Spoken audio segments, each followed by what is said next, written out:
Don't change who you are now because there's a little heat on our back, because we have a little pressure on our shoulders. All of a sudden, we want to act different. No.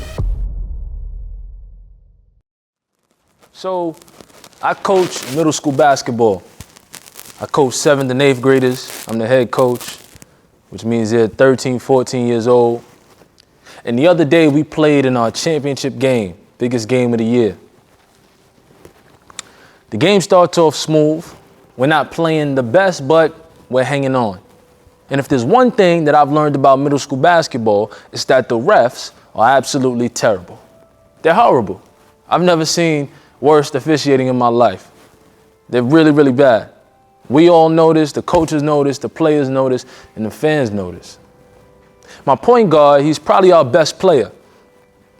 And he wasn't getting any foul calls that night. And so he decided that he was going to come into the huddle when we called the timeout with an attitude.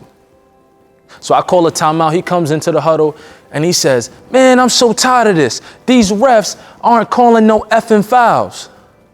So my ears perked up. I said, "What?" I said, "Everybody on me, corner now." So they huddle. We huddle up in the corner. We get to the corner. I look at my point guard and I say, "Yo, listen up. You wasn't cussing with me before the season started, so don't start cussing with me now." I said, "Fellas, we play with class. We hold ourselves to a higher standard."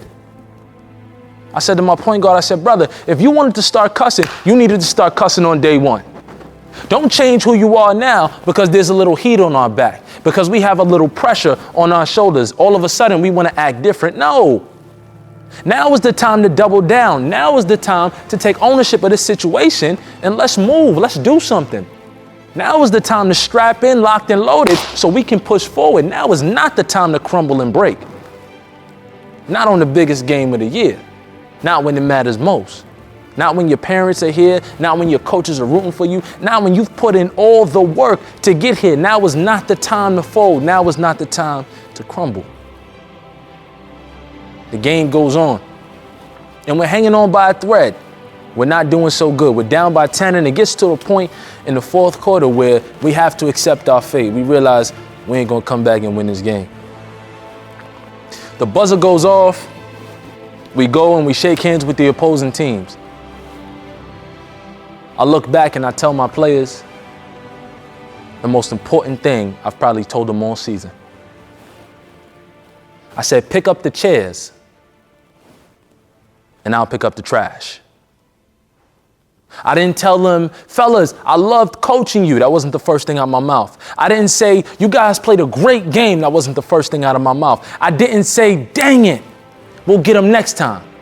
I said, pick up the chairs and I'll pick up the trash. Then once you're done with the chairs, come help me pick up the trash. Our circumstances should never change us. They should only magnify what was on the inside the entire time. And let's pray to God that that's good inside.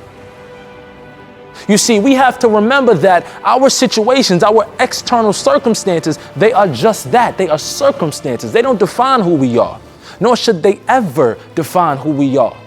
They change just like seasons. They pass just like time. They should never ever make us question our identity, make us question whether or not we're doing the right things. They should never ever make us question our worth as human beings. We lost the game, so what? So what? The only thing that matters in moments like those is that we've given it everything we have, we've played with maximum effort, and when it's over, we make sure that we stay true to who we are.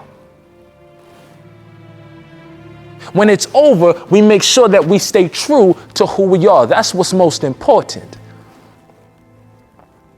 I told him to pick up the chairs because I had a coach in college. One of his favorite phrases, I'll never forget it, Coach Copeland. May God bless him and all that he does. He used to always tell us, fellas, whenever you walk into a room and you do whatever you need to do in there, whether it's class, whether it's the weight room, whether it's the gym, whether it's another team's gym, leave it better than you found it.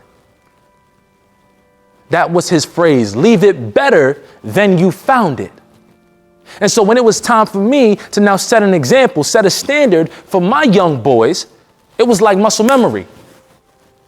When I told them to pick up the chairs, it wasn't because I'm this holier than thou saint who's striving to live a virtuous life. No, it wasn't because I'm Mr. Clean and I've never made any mistakes. No, it wasn't because I'm trying to look good in front of all of these people and all of these fans at this away gym. No, it's because that's who I was taught to be. That's how I was taught to act. That was the standard. The people around me, those role models, that's what they expected of us. That's what they expected of me. So when it was time to pass down the torch, I was just doing what I know. I'm just going off instincts. Nothing more, nothing less.